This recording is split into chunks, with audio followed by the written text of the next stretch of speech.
Okay, so car's in now, on the lift.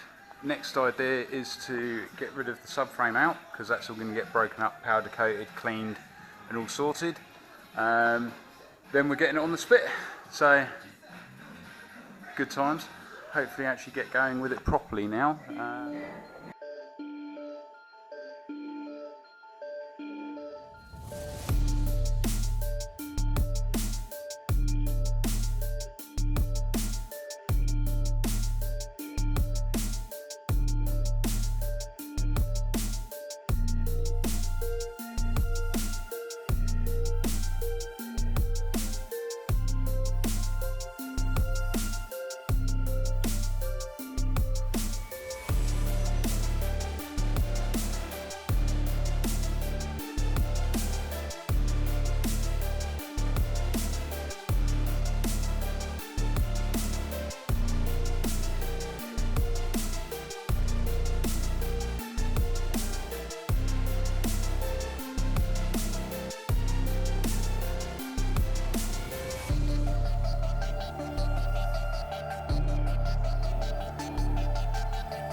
So the Spitnik's got the jig that you need for going into the chassis legs was for a GTR, so needed to make one for the S13. Here's the two legs that are going to go into the chassis legs at the back of the 13. All done, drilled some holes, nuts in the top, nickel weld them up. Then there's the two legs going in. Obviously they'll be spaced out on the car, and then one big piece to go on. They'll get welded to that. And then we have the rear spit mount. So next bit, then hopefully we'll have it on the spit by the end of the day. Okay, here we are. End of the day. The car's on the spit, ready to carry on.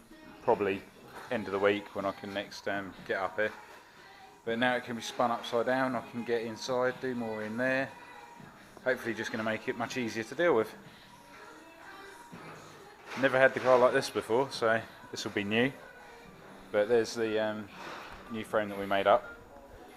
So also handy thing for now for Nick is he's got S13 bracketry for the spit. So yeah, carry on at the end of the week.